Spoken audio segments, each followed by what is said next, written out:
Hey everyone, and welcome to another video. Today I am sat in my 4 Crown Victoria New York taxi, surprise surprise, and we're going to talk about 5 things I dislike about my car. So this is just my opinion on this particular car. It doesn't necessarily mean that everybody has the same problems or issues, but these are mine. So number 1, the headlights. They are crap. You cannot see anything when it is dark. They just aimlessly point anywhere that is not where you need to be going. This is a US car, so the headlights would normally sort of like aim over to the right, as where in the UK they would aim to the left. It's a bit of a challenge driving this car at night. Number 2 has to be the numbness of the steering, I think. Yeah, definitely. So this is not my daily car, but yeah, you turn the steering wheel and you have to really sort of like turn the steering wheel to get it to do anything. I do understand it's on 410,000 miles, and I do understand that, you know, components are worn out, although a lot of the stuff has been replaced. But yeah, that's got to be another one, is the steering. I say, don't get me wrong, it's miles and light years in front of what my old New York taxi was. That was an old 1999, and that was a steering box, as where at least this one's a 2011, so it is a rack and pinion. But yeah, it's still a bit numb. Number 3, parts. Trying to get parts for this car in the UK is, well, there's hardly any. Some of the engine components, like the oil filter, are shared with other cars. I think it's shared with the Jeep, which is available in this country. But anything else, not a chance in hell. So if any of you have seen my last video about my back window, it has now been replaced. It's only taken us 11 weeks to get it replaced. Again, 11 weeks, you know, so that's a long time to wait for a back window. It's not just that. If you want anything for these cars, it all has to come from the States, because these cars were not available in the UK. Well, in fact, I don't think that's true. I think Ford done a special purchase of some P72s. I think there was only 2 of them, P72s, and they were sold at UK dealerships. I did meet a bloke years ago that said he had one.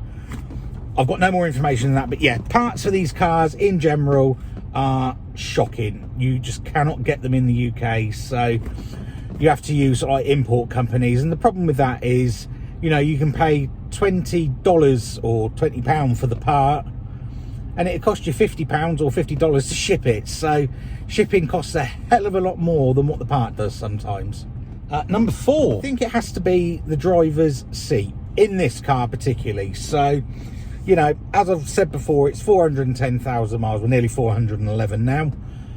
It's another seat padding put over the top, and you sit up too high. I mean, I'm not the shortest of people, but you're having to go like that to look around the mirror, and you're having to do sort of like that to sort of like see things.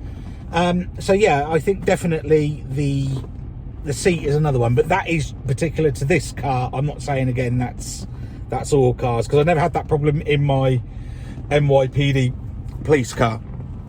But then that was the older style one, which had the really sort of like big bucket seats, if you like. And then number 5 has to be how long it takes to defrost. So I don't use this car every day, but I do like to keep the battery topped up. I do like to make sure the brakes aren't seized on. So I do like to move it. So we're going for a bit of a cold snap at the moment in the UK.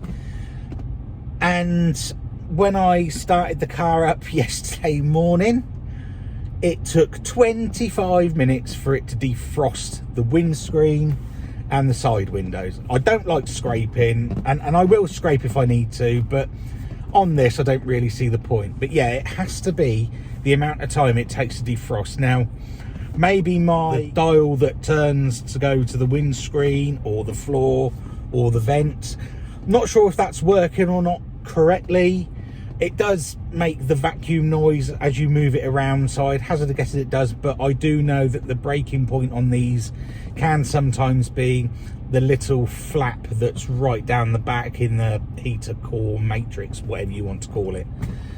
So yeah, that's another one. It's just so slow to defrost, and it's once it's up to temperature, it's lovely and toasty in here now, but it does steam up really quickly, and I think that's a fault with Ford. These were mass produced, these were produced for, you know, a fleet market, and they don't come with like cabin filters or anything like that, or anything that would help keep the window clean. So yeah, you can be driving along and all of a sudden you'll just start fogging up for absolutely no reason, and it can be a bit of a nightmare.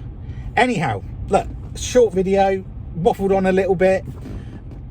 If you're enjoying this video, please give me a like, please give me a subscribe, please comment below what you'd like to see, and I'll catch you in the next one.